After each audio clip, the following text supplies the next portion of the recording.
Coming to dinner.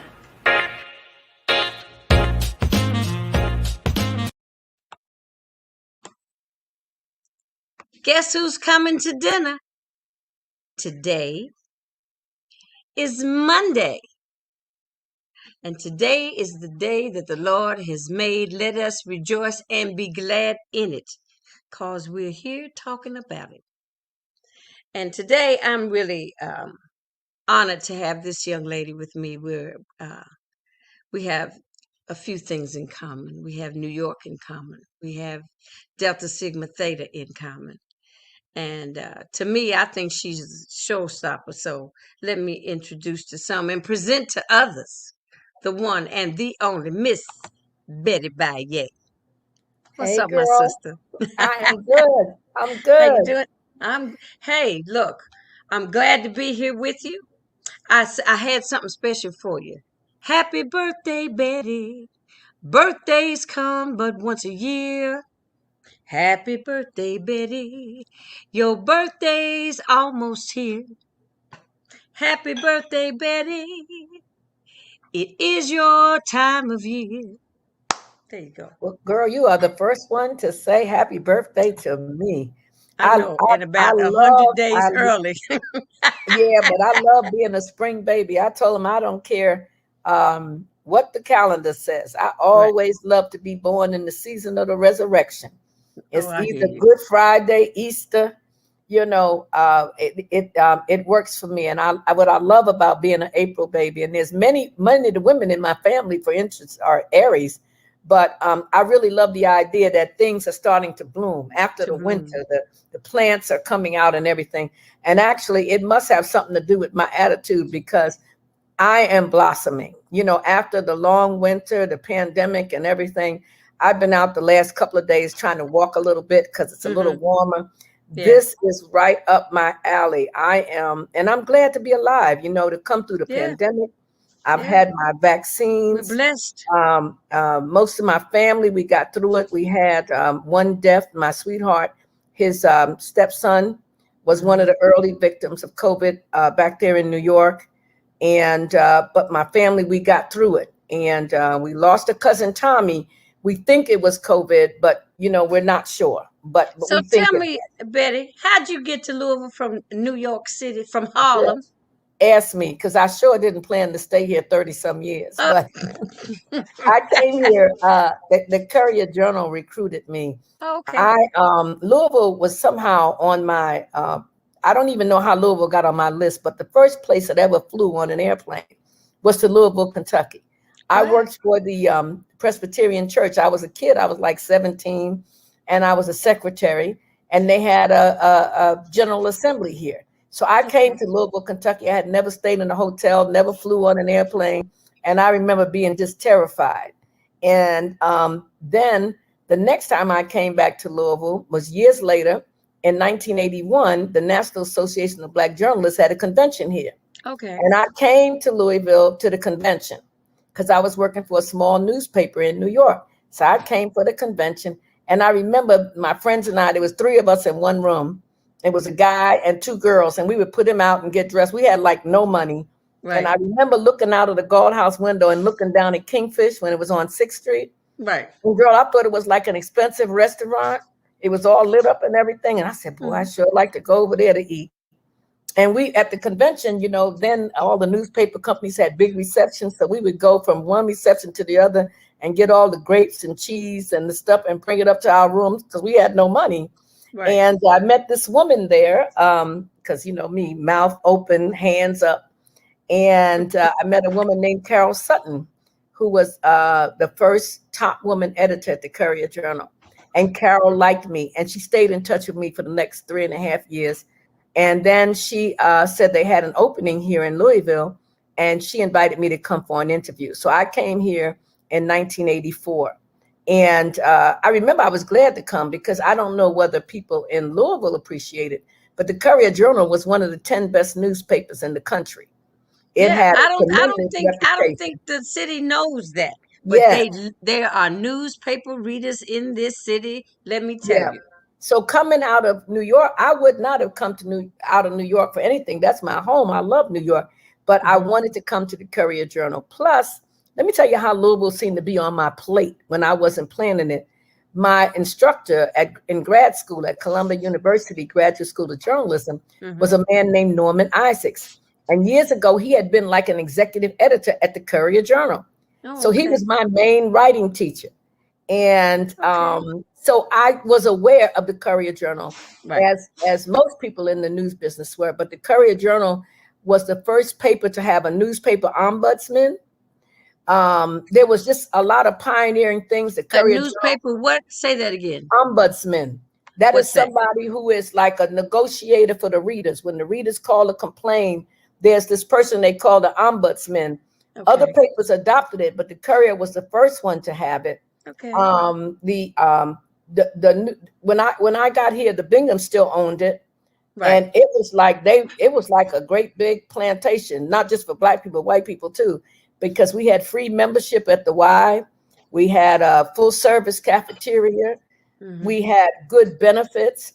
They had a daycare center for the employees' children. I mean, it was just, and then you got besides your vacation, you had 2 days off every year for your birthday. I mean, you know what I'm saying? Paid unheard of birthday. So the Courier was a good newspaper, but it was also an interesting time to come to Louisville because, and between the Courier Journal and the sister newspaper, the Louisville Times, which shut down in '87, we had so many African Americans on the staff, which was also unheard of back then. I think that we had a record number of African American journalists, and I mean almost all the photographers were Black. Photographers, journalists, photographers, the clerks. There were a lot of African Americans there, and the Courier Journal was kind of like a stepping stone for people to go to the New York Times, the Philadelphia Inquirer, the Philadelphia, Washington Post. So the Courier Journal was the place to be. But me being a little older than most of our colleagues, I wasn't about moving every 2 years because journalists move a lot. And so when I got here, I would go back to New York like 13 times a year because I just told myself I did not live here. I just worked here. And I remember Janice coming, and I got an apartment out on Zorn. It was a condo, like a tri-story condo. And Merv Orbisman's former wife, Joan, helped me to get the apartment. And I lived next door to Gloria Neal, who was married to Senator Neal, his first wife. And I went to Kentucky State with Gloria. Yeah, well, Gloria was my next door neighbor. And look, I had a tri-level apartment condo that I was renting. And I thought, oh my God. So I got here to get the cable on, the phone on, before I got here. I had an apartment, cable, phone service, everything. And nobody had me write a check. It was like, okay, you coming? The lady let my furniture stay in there for a month. I said, what kind of place is this where they don't take deposits or nothing? I said, this is not New York. And so I stayed there, but then next winter it was cold. I was on the end unit and I said, oh, I got to get out of here. But I thought that I was only going to stay for 2 years. And then I remember one day Merv Orbisman said to me, you have to mentally unpack. And, I had to tell myself that I really lived here. And then I went to Brown Memorial Church, CME Church over on Chestnut. Because my grandma said, when you don't know nobody in town, you go to church, So I went to that church, met people, Sherry Butler, who some people know, Sherry Lyons, her sister Beverly, Evelyn Waldrop, who worked for the city, was there then, Miss Waldrop. I made some of my dearest friends at Brown Memorial Church. And then I would hang out with Bob Douglas and Laura Douglas and Carmen Weathers, and they'd be arguing politics all the time. And Bob would have all these parties at his house and stuff. And what I loved about it, I lived next door. I finally bought a house on Chestnut Street. I lived there for 10 years. And I lived next door to May Street Kid. And all the, political people be coming to see May. And I loved it. Lois Morris. And at that time, before Black people got these little corporate jobs and stuff and started having all the derby galas and stuff. The derby was in people's basements and backyards and stuff. And Lois I Morse thought, used to have an out of sight yes, parties. I was I so glad to came go to from her Las party. Vegas to go to Lois I Morse's think I wrote parties. about it in my book, but I loved it. And I loved it. I just love that idea of it. Honey, Club Cedar was like my second home.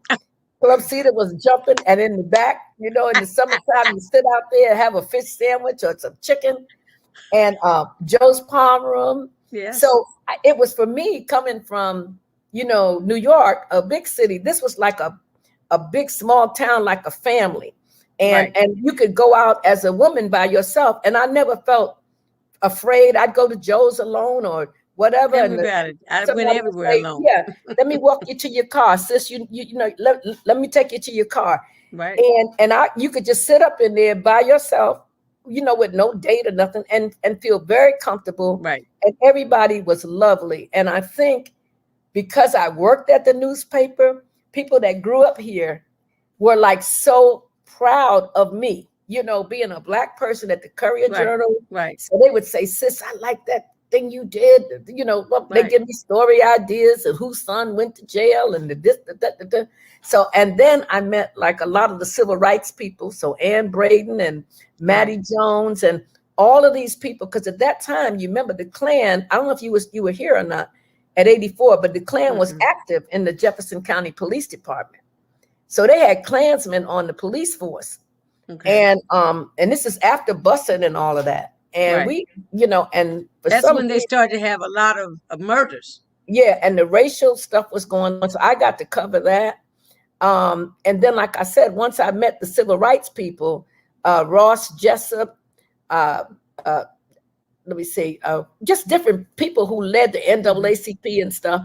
It was on and popping here. And I thought, I remember what my daddy told me. Sometimes you can be a bigger fish in a smaller pond. In a small And pond. for me in Louisville, I would have been in New York, you know, and be a journalist, but I don't think I would have connected or been so loved and embraced by the Black community. The Black community You here, have a different kind of exposure here. yeah, yeah. It's And the like it's people, almost like everybody knows you. everybody knows you, and they like I said, I'd go in Joe's, I'd go in Club Cedar, I'd go in, you know, and I'm not a drinking person, but if I drank, I could have got a lot of drinks because people would say, "Sis, you want something, you want this and that," and it was just like a family kind of thing. And I It's the absolutely, our social climate here, or back in the day, was yeah, always off the hook. yeah, yeah. Well, I I could think, come home from Las Vegas and just like you said, I come home, I said, Mom, I ain't spending no money. none, I none. couldn't even offer somebody else something. No, no, no, no, no. You Well, know, and it's I got my first love. house through Joe Hammond, Joe's Right. partner, Joe Hammond, and Catherine Guest. And Catherine Guest, who was Joe's partner, she was one of my early people here. And I was working like nights, so I would go to Catherine's house and sit up in Catherine's house in the daytime, and I would Okay. help Catherine with paperwork and stuff. And I'd sit up there with her and her husband over there on I think they lived on 43rd Street, and Catherine had like a step down living room. And she had a wall of stuff where her refrigerator looked like it was in the wall, you know, made part of the wall. She had Right. fabulous clothes. She was always giving me clothes and stuff. And Joe Hammond and Catherine, they just took me like a little sister. And so I feel like I hear people talk about Walnut Street. I Right. miss that. You know, I Right. wasn't here for that. But you know, I listened to Ed Hamilton and I listened to, you know, what's his name, who was at the Kentucky Center for the Arts, Ken Ken Clay. Clay. And they would tell me the stories Right. about Walnut Street. But I felt like when I came in the 80s, I was getting the tail end of a beautiful era in Louisville to be Black. And But you so, still had those people that grew up with it right, here to share those experiences with exactly, you. Yeah. exactly. And when I got off from work on Friday night, I did not come nowhere east of 9th Street. I stayed in the West End. Right. And it was just like everything going from house to house. And then I met few years later, I met Helen Frierson, and I called her Mama Helen. Okay. And everybody know Mama Helen was into a little bit of everything. Okay. And I would hang with Mama Helen and her cousin Aunt Genevieve, and I would sit up with them till 3 and 4 o'clock in the morning. And Mama Helen would tell me them stories about the Black Derby from back in the day, when all the celebrities would come to Louisville, and they couldn't stay in the white places, Right. and how the clubs was on and popping, Right. and the Elizabethan, and I mean all kind of. It was, I love Mr. D's Club Louis. Look, Yeah, I grew yeah. up with all of that. I But let me missed say a this lot to of you. that. One thing is, you actually lived in the house that my aunt lived in. Are you serious? No.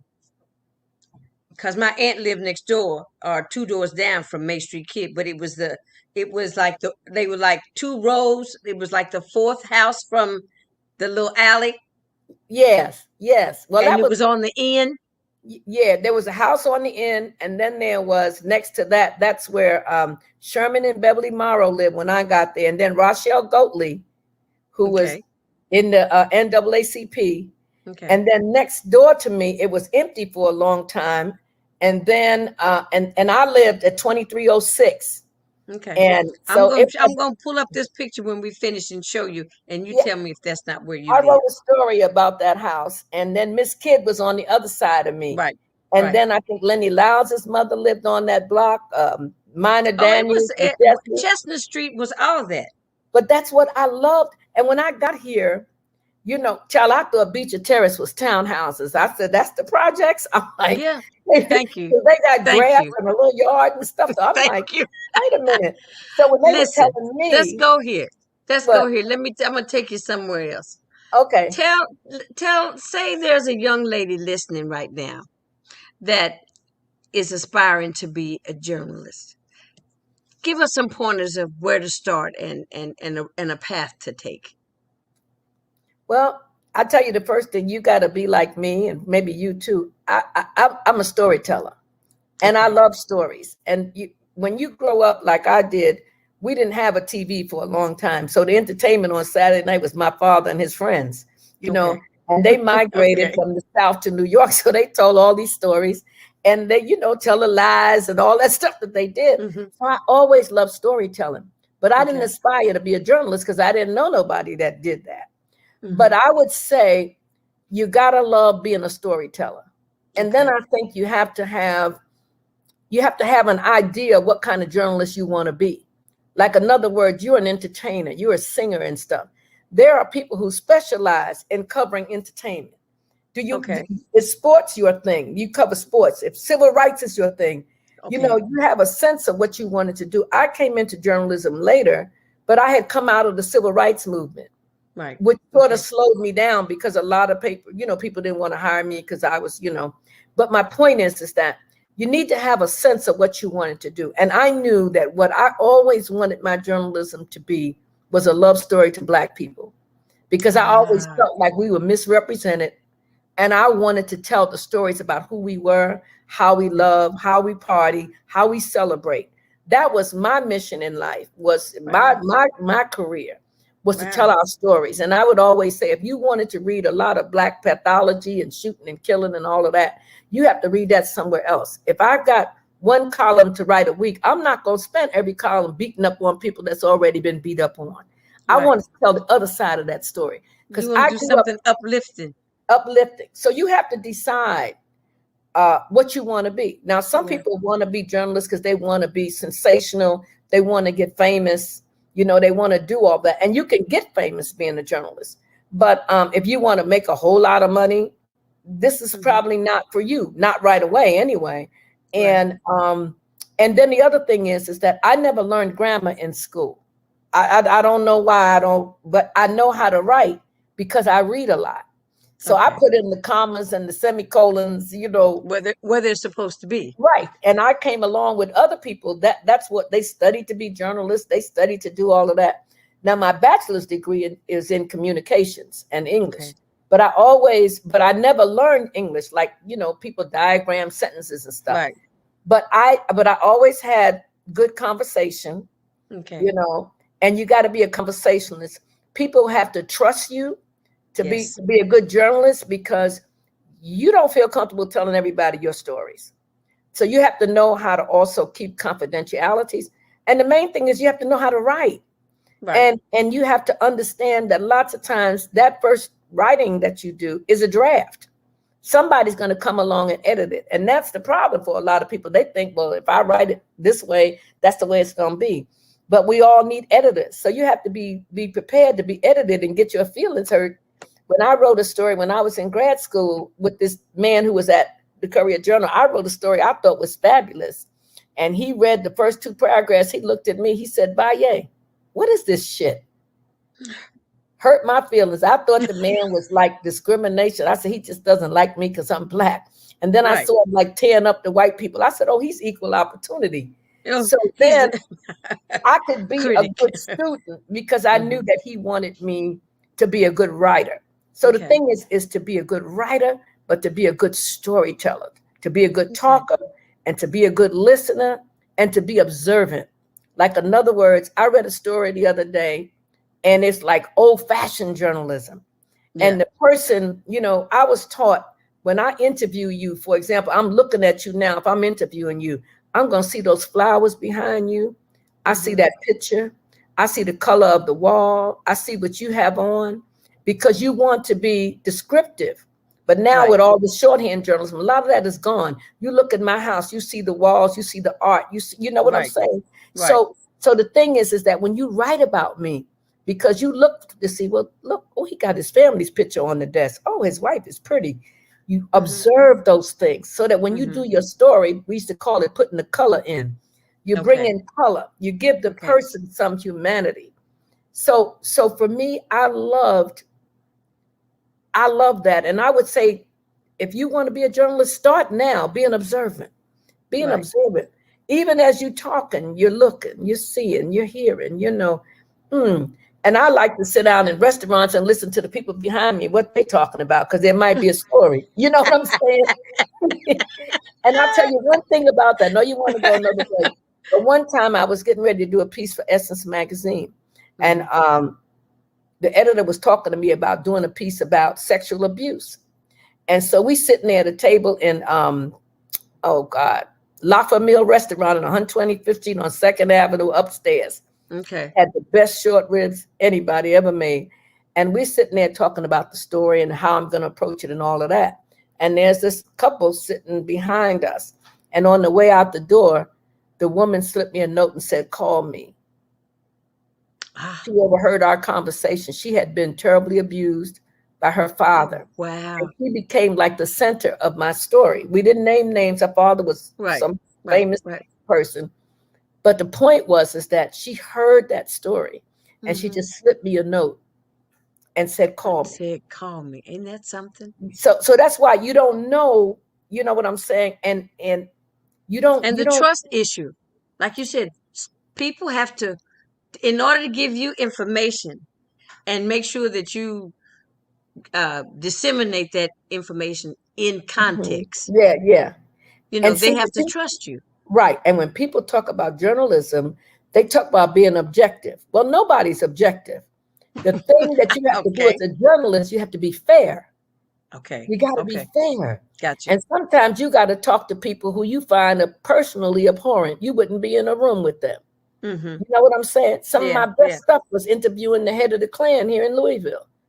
And he would call me up and say, Miss Baye, I don't know why he would talk to me. He said, Miss Baye, I don't think you need to come out here tonight because I can't guarantee your safety. And I'm like, well, damn, if the Klan man told me not to come. I don't think you should go. So be curious. Be curious. Write as much as you can whenever you can. And learn how to listen and learn how to let people trust you. And that's what got me over in Louisville. How I made my reputation was because people trusted me to tell me their stories. And if they told me they didn't, isn't that a wonderful feeling? God knows it is. It's a wonderful feeling to be trusted. People don't understand just kind of what it's like. I mean, you've touched me like you don't know. But the fact that what it feels like when people take you into their confidence, because Yeah, then they can do nothing but love you. exactly. And the people here in Louisville, and I had a lot of critics, but mostly I'm saying that even when I had tough days and the racists were attacking me and all of that, honey, Hmm. I go to church and they say, "Girl, we love that story you did." And Yeah. one girl, I was in Joe's palm room, and I had written this Mother's Day piece about my mother, and I had my mother's picture in the column. They put my mother's picture in there, and Hmm. she came up to me. I don't even remember her name. She came up to me. She said, "You know what?" She said, "I hope you won't mind." She said, "But I cut out your mother's picture and I put my mother's picture there because you said what I would want to say to my mother." Oh, wow. How sweet. You see How what I'm saying? sweet. And Wow. I got that a lot. "We put your column up on the refrigerator. Right. Betty, some people, they got more of my stuff than I do. And my mother really loved your piece. And my father, honey, he wouldn't see no Thursday. He wouldn't read your column and stuff." That's when you know you're blessed. You know what I'm Yeah. saying? It's Well, like, my oh mother my told goodness. me about you. Yeah, child, your mother didn't take no stuff, no tea for the fever. Miss You're the Emily, second person that said that about her. no, you know how old I am to my no tea for the fever. You know how old that is.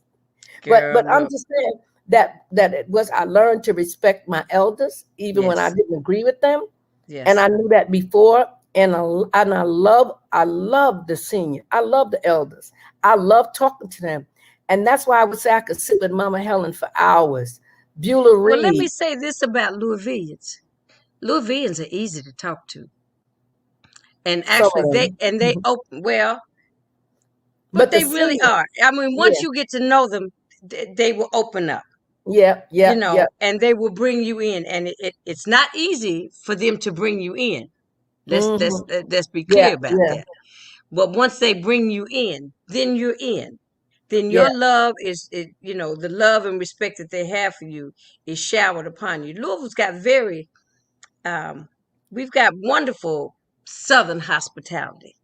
yeah. And You it was know, it was different. And when my friends would come to visit, like from other places, I take mhm. them right on to Joe's and Club That's you Cedars, went straight to and they loved that Joe's. because they felt like this was whoever heard. And I said, I told them, I said, what's so interesting? They open up new clubs and they fancy and they modern, and people go there for a minute, but And then everybody they go back come to right Joe back and over Club to Cedars Joe's. Well, because I told Betty before I went on the road singing, I see when I decided that I wanted to be a singer, I thought the epitome was going to be when I was able to sing in Joe's Palm Room. yes, my I God. thought, that was going to be, I had made And the but bands, how about the oh, bands? And oh what's his yeah. name? Our own Luther Vandross. You know Vic who I'm talking about. Frierson. Honey, I would just sit up there and I'd be like, "Sing it, Vic, sing it." I love Vic Frierson.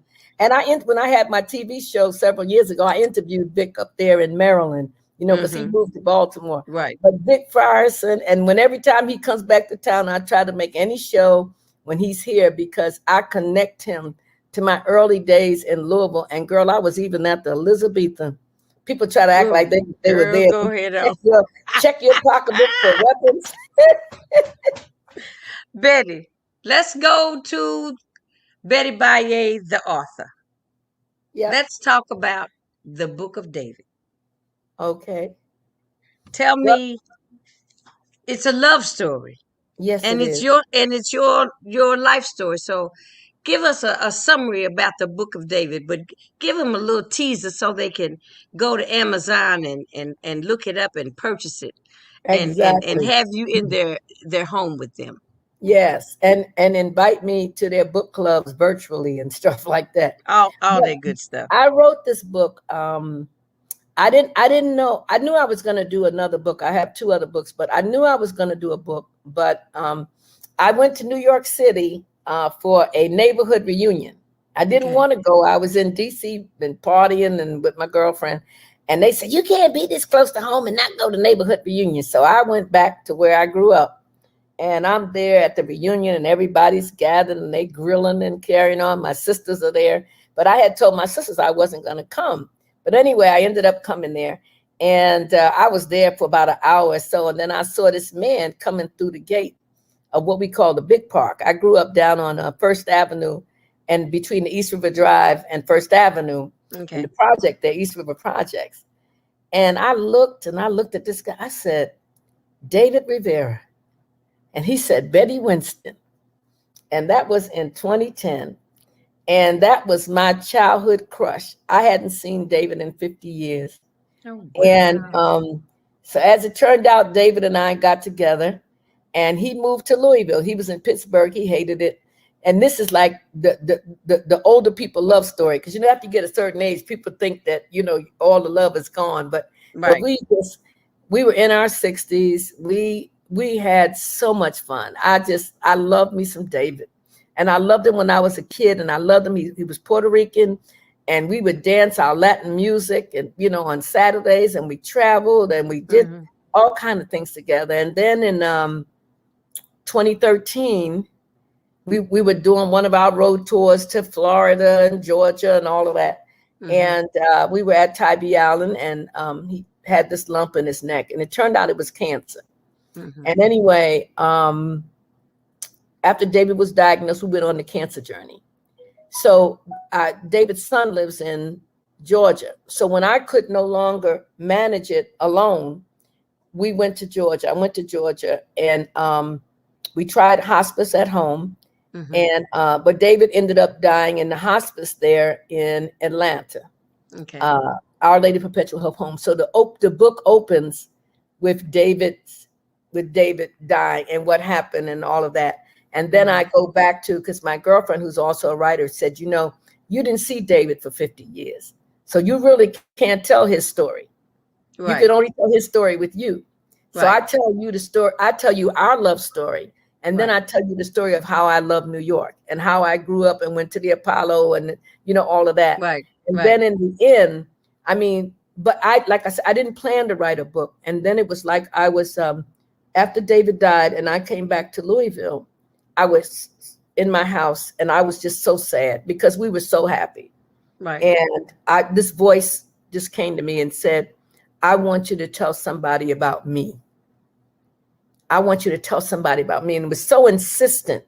And I thought that it was David, saying, tell somebody. I said, ain't nobody will tell nobody about you, please. But then I felt like it was the voice of God that was saying, I want you to tell somebody how I kept you and how I kept David. And so the book, at the end of the book, is my journal of when David was dying, the journal that I kept, and what it meant to me when people called me and prayed for me and prayed for David, and the whole thing. And what I got out of that was that old saying about love lives beyond the grave. The grave does not have the last word. And just the idea that even though David is dead, nobody can take what we had away. What we had, and that will never change. David will never get older than he was. He will just always look the same because that's what we have. So now I felt this urgency. And then I met Julia Royston, who is a sister, because I was going to go to a big publishing house. And Julia's a sister who's local, BK Royston Publishing. And I met her through Hannah Drake. And she really pushed me to finish the book, because I would write and then I would stop. I would write and stop. And she said, girl, you got to get this book done. And I met Julia, I think, around October. And by the time she finished, we had a book. She pushed me right to the end. So, and when you're a writer, you make a decision. You want to go with a major book publisher, or you want to go at somebody with a smaller publishing house. And this way I got to support a sister, a Black woman that has a publishing business. And so we support each other. And I was on her talk show recently, and Julia's a singer, a songwriter, a publisher. She's a woman of many talents. And so my book is my love story. Her name is Julia Royston? Royston, Royston. Her publishing company is BK Royston Publishing. And she has published a lot of people, but I love the idea of supporting the Black woman business. I do. And but my book is how I was how I loved and was loved by a man, and how I loved my people, how I loved where I come from. You Right. know what I'm saying? Right. And then the journal of being on the cancer journey with somebody you love and seeing them die. And when you see the sand running out in the hourglass and know that you cannot love them back, you cannot love them well because God is in charge. Right. And then at the end, giving thanks to have been loved like that. Because Yeah. a lot of women A lot have, of people never get to know love like right. that. And you'll love this. Every chapter in my book is a song title because David and I always played music. And when David Okay. was quiet and sick, I would play music for him on the computer. So every chapter, and the here's the book, Let me but the see. chapters, I don't know Okay. if you can see it real Move it good. over. Yeah, right there. Yeah. The And Book that of David. and the Okay. cover picture is where we grew up in New York, In New right York. on the East River Drive. But Okay. the thing is that every chapter is a song title and by the person I like it. So the chapter 1 is Closer to Heaven by Phil Perry. Chapter 2 Okay. is When I Met David, Hello Stranger by Barbara Lewis. You know, Hello, hello stranger. Right. stranger. Chapter 3 is Apaga la Luz. It's the Latin version of Teddy Pendergrass's Turn Off the Lights, the Oh, first time that we got to be together. And then chapter 4 is Al Green's You Ought to Be With Me. 5 is I Blame You, because all my friends said when I met David, they said, girl, you look different. So I had Lettucey's thing, I blame you. They say I'm walking different, talking different. And then when we got together, ain't no stopping us now. McFadden and Whitehead, and it goes on. And then oh, the that was lovely the way that you right. picked And the songs for last titles. chapter is Etta James's Miss You. And that was her version of Mick Jagger's Miss You. And she Okay. talks about some Puerto Rican boys, her and her girlfriend bringing over some whiskey, and they're gonna have a good time. So the idea of the songs is because we love music, but as a writer, you also Mhm. need a hook. So each chapter became an essay that these songs have a relationship to. So somebody Is told that me, it down there? yeah, and you got to say the Book of David because I think there's The Book another of one David. by Betty Baye. Okay. Yeah, the Book of Okay. David. The Book Not, of David. I'll fix not it. these Harlem Don't love worry about it. stories. Yeah, You know, look, I'm learning how to do all this, Betty, but I hear you, girl. Look, I'm not technological. You see me sitting up here, girl. how's that? The Book of David at Amazon, and they got to just say by Betty Baye, and you know they'll Okay. get that if you're telling them that. Okay. Yeah, All right. the Book of Well, go David. on. But you know what? I understand it's I have to But I'm just telling you, I never knew infringe love like that. on that old love. Like you Yeah, said, old love. and I you got know what? married at 60 for the first time. I remember when you got married, and it's nothing like. Let me tell you something.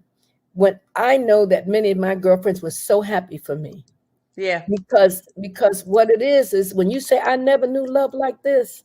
You know, I've been married before. I've been married twice, in fact. But Mm-hmm. that was different. This was mature love. When you got mature love, and Right. what it is that there's just an honesty to it because it's not a lot of pretend. I mean, you're not children. Well, and I didn't have to, when he asked me to marry him, and I had this, we both have our story, our love story, how Yeah, we met, kind of thing. yeah, And I thought about it. I said, okay, I'm 60 years old, and I've seen a lot of life. I've given away some things. I didn't get nothing back for it. yeah, I didn't get no name, no house, no car, no. You know what yeah, I'm saying? yeah. And so here is, I wasn't looking because I had just really resigned Right. myself to it being me and my mother when I moved back home. Yeah, yeah, Okay, so here's this man, and he's asking me to marry him, but he wants to be a minister. He's in the ministry. And I'm yeah. saying, uh, oh, that one. So I go home and I tell my mother that he asked me to marry him. She says, well, what's the problem? I said, I don't know about being no minister's wife. She Hmm. said, well, Nancy Wilson married a preacher. Look, she knew where to go. She went for the juggler. She went right there. She went for the jugular. But it wasn't, I didn't take a long time to say yes. Because it was a no-brainer to me. That's where I You know was what with I'm saying? David. You know when you like somebody, in the first Yeah. 5 minutes, they trying to Mhm. figure how to get to the cookies. And we Exactly. didn't we didn't wet. I said we have fed them, wed them, bred them, and all of that in the first 5 minutes. We know. Yeah. We Yes. know. They don't Well, know. I didn't even need, we didn't take a lot of time. And I'm glad I didn't, because we Hmm. didn't get to have many, many years together. You know what I'm saying? If I had wasted a whole lot of time, but I'm grown. So I Right. figured I could Right. do what I You wanted to know. do. David was single. I'm single. Let's get together. And I always would tease him. I said, boy, I can't marry you because you have bad credit. So, you know, so Some of us would never get married. yeah, but I figured that we probably would have, but I tell you what, and I feel like, I really do feel like, because his family told me he was so happy. I really feel That's like all it David, that's all that matters. David was my gift. And because I don't have children, I Right. never had responsibility for taking care of somebody else. Right. And through David, I learned what unselfish love is. I learned about sacrificial love. I Yeah. learned to love somebody when they're falling down and they, and they can't get up. And he had a nickname. He called me Moodles. I mean, I called him Moodles. He called me Moo Moo. And when he was in that hospice and stuff, he would say Moo Moo, Moo Moo, as long as he knew that I was there.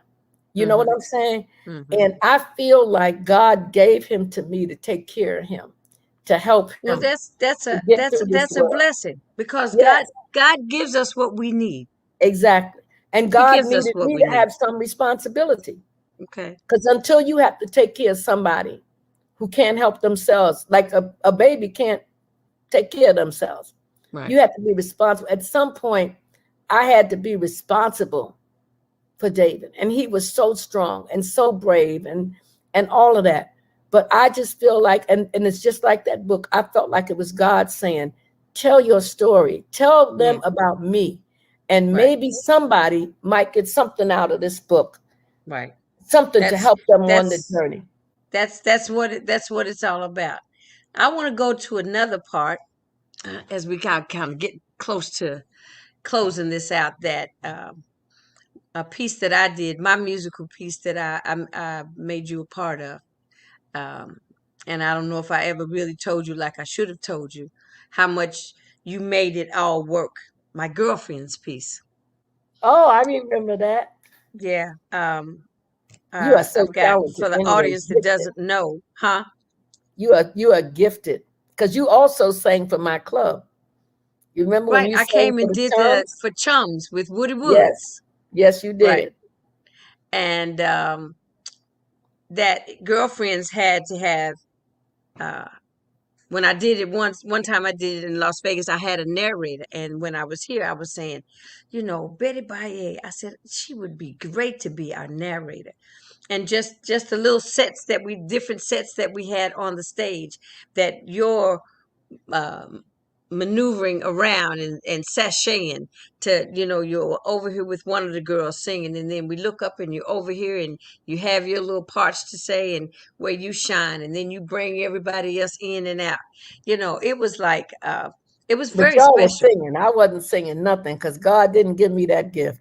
I know how But to stay he in my gave you lane. he gave you some showstopper stuff, and you Are have you that. going to revive that? Are you going to do that? Because I think after the pandemic, people would love to see Well, something I'm gonna that tell you shows what us I have in together. mind.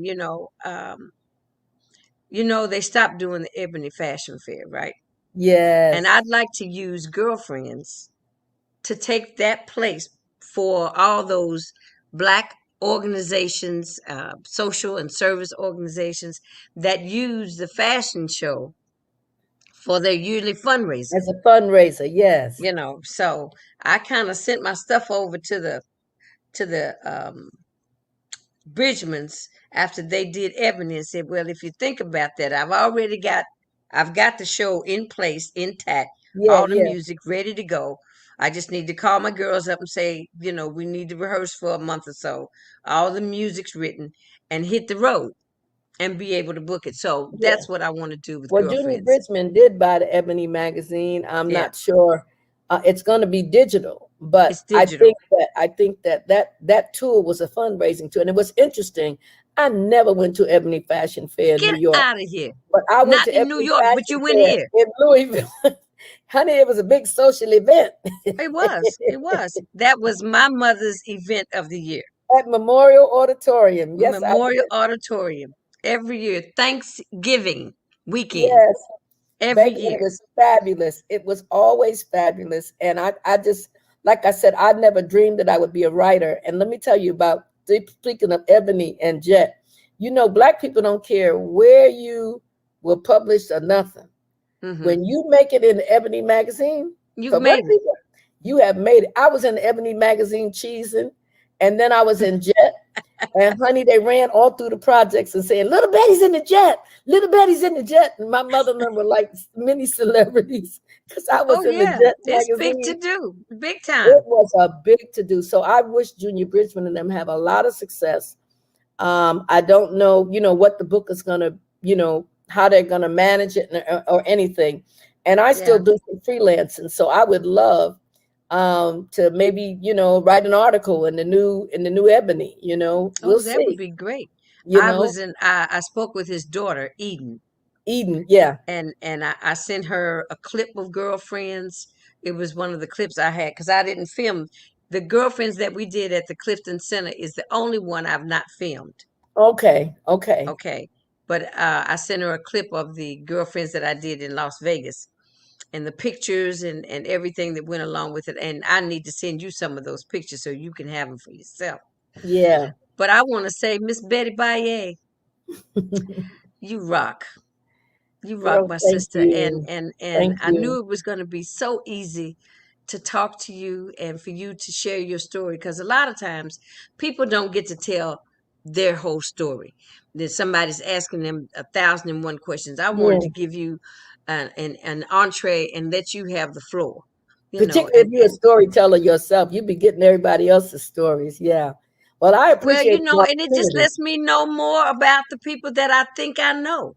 You Yep. know, but I know that you have a big heart, and the city loves you, and you've done wonderful things as far as your writing and your journalism in this city.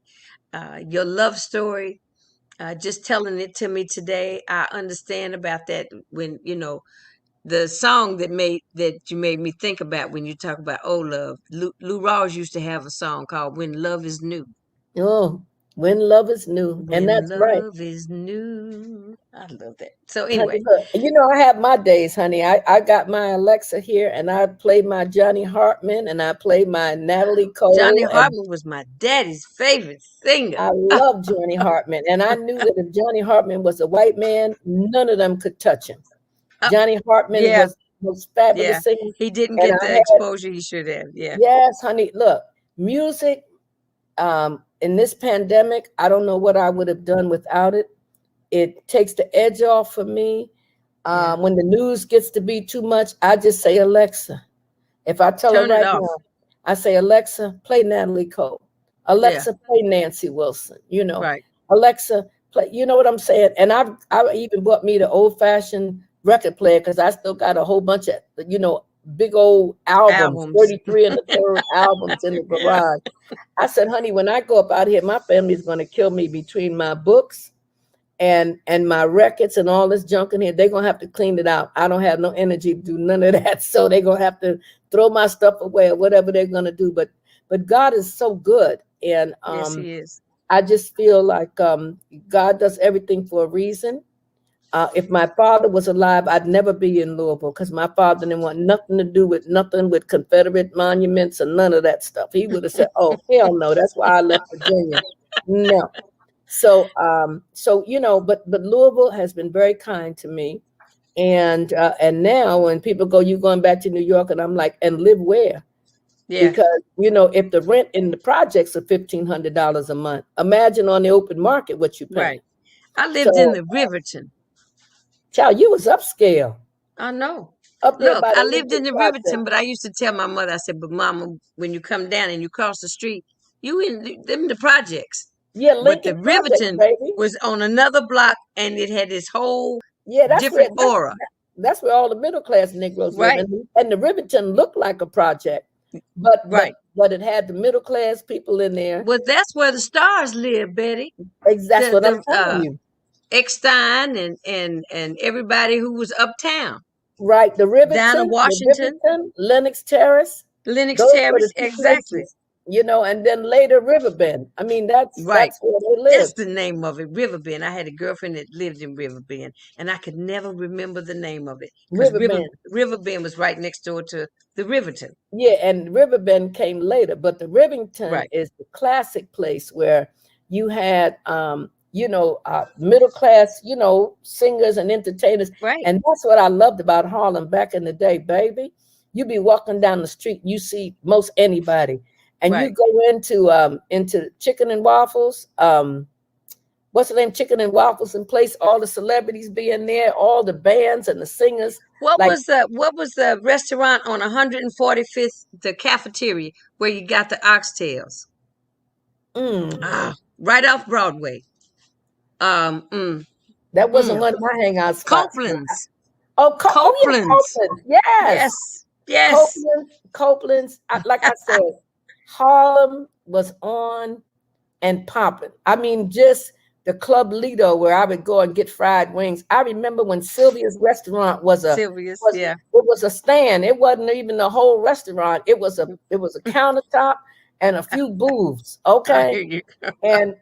And Sylvia cooked her butt off, and La Famille up on 125th Street. Yes, I yes. mean, all these holes in the walls with that Southern cooking, and people hung out, and then you had the jazz clubs, down the Yes. steps, and in the brownstones, you go downstairs, and the clubs Right. were there on 145th Street. That was Right. my dad's stomping ground. In fact, when Daddy died, we took him to Benton's funeral home. We took him back uptown and let the procession ride through Harlem, so my daddy could one more time ride through Harlem, because he would tell those stories about Harlem, and talk about dancing with my mama at the Savoy. And I mean, we would just be entertained. You had history, yours and theirs. But I Yes. want to say, Miss Betty Baye, I thank you so much for joining me I today. thank you, Janice. And you better tell me where to share this, baby, so I can share it with my friends. I'm gonna send you the link. Okay, They can share it on YouTube after we go off. It'll Mm-hmm. come. I can send you the link. You can share it. Tell them to subscribe to Jantastic Productions, please, very much. Thank you. Okay, just put all of that in the note, and I will pass it on. And let me know if you're gonna do something for your birthday. Maybe I can meet you out with my mask on.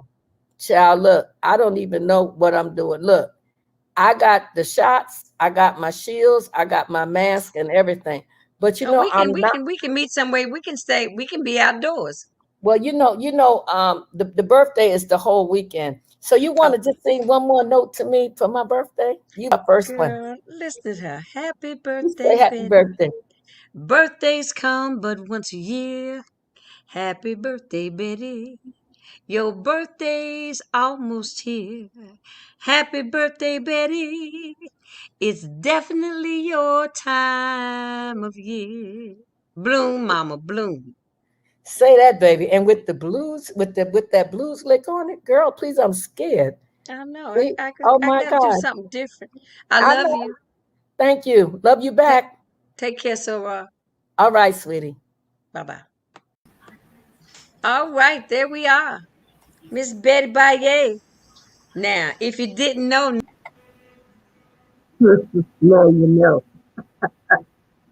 Hey, I just thought I'd give you a uplifting conversation that I had earlier this year with Miss Betty Bailey. What's going on, Louisville? Got a whole lot of things happening, and I just thought I would pop in and uh, kind of recap some things that are going on that we need to pay some attention to. That this Delta variant is no joke. So we're back to wearing masks, even if you've been vaccinated. If you haven't been vaccinated, you need to go get the shot. And now testing is not as available as it was before. So you need to find some place, if you think you need a test, go get the test. Because the longer that we keep going along and not doing the right thing, it's going to continue to persist. If we take a long time getting vaccinated, the virus is going to take a long time for us to get rid of it. You know, and all these reasons for why people have decided not to take them. And the political reasons are the dumbest ones. Sorry.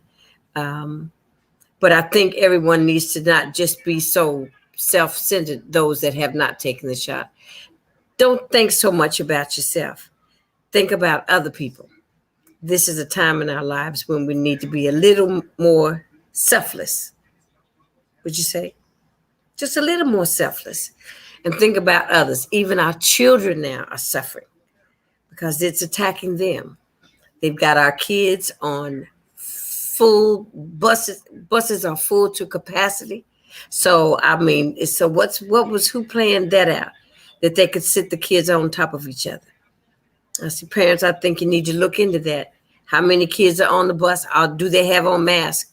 If you sit next to somebody longer than 20 minutes, that's what they told us when it first came out, that you had been in contact with someone.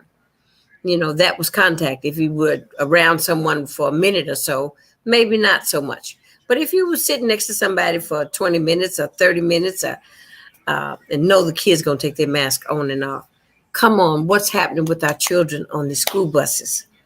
We need to look into that. I heard the buses are overcrowded because we don't have enough bus drivers. They can't be spread out. Bus drivers are driving double duty, you know. And then I want to say something about something that was very disheartening to see the second or third day of school with the fights. Parents, you need to check your kids. I don't have no kids, you know, but if I got nieces and nephews, I have got great nieces and nephews now. But you know, it's something is not happening. Anytime I saw the anger and the violence of the children fighting, and it was very disheartening to see that happening. You know, it used to be a time that they told young ladies didn't fight. I guess that's no more. And I don't think that there's anything that somebody has done to somebody to make them be so vicious in an attack. And all the other children just watch and egg it on. Our children are missing something. They're missing something. And we've got to find a way to give it back to them. We've got to give them back some substance about caring about one another and how to walk away from things and how not to participate in the ugliness of anger and violence. That's not really who we are. You know, it may be who we're becoming. That's not really who we are. That's just my opinion. I'm just saying, as they say. So it's just disheartening to know that all this is going on, and seems like we're helpless. I don't think we're hopeless at this point, but we're in a helpless situation. It's not a police thing. It's a family thing. It's an upbringing thing. I said it. It's an upbringing thing. Fighting, violence. This is how you retaliate instead of walking away. No more turning the cheek. No more, I apologize. It's just let me see how much harm I can do to you and how much I can draw attention to myself because I am pounding on somebody's head. Come on. That's so unnecessary. The other thing is the virus. So it's the virus, it's the two V's, the virus and the violence. We got to get rid of both of them. So all I can say is do your part. Be a good citizen. Do your part. Check your children. Check the schools. Make sure that they're equipped to take care of the violence after school. If you need more security outside for these kids to get on the bus, get more security for the kids to get on the bus. Then you're probably going to have more people on the bus because somebody on the bus is going to act up as well. So we're in crises. We're in crises across the board. in our cities, in our states,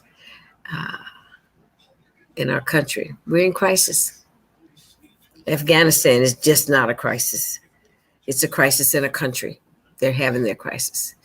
The U.S. is continuing to have crisis.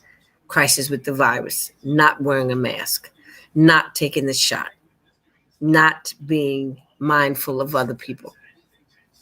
That's just, it's ridiculous. And it's not what human nature is supposed to be like. Human nature, we're supposed to be kind, loving, and forgiving. Try it. It's Friday. Guess who's coming to dinner? It's dinner time somewhere. Bon appetit. I'll see you next week. Monday, my guest is going to be Mr. Andre Guess, the brand new president and CEO of the Fund for the Arts. And next Friday, we're supposed to have Mr. Nathaniel Spencer, the director of We See You Productions. So join us Monday, 7 p.m. Bon appetit. I'll see you on Monday. Hope you enjoyed today's show. Thank you, Betty Baye. You're all that. It was very loving and uplifting and just great conversation. I love you. Take care. Everyone, take care. Have a good weekend.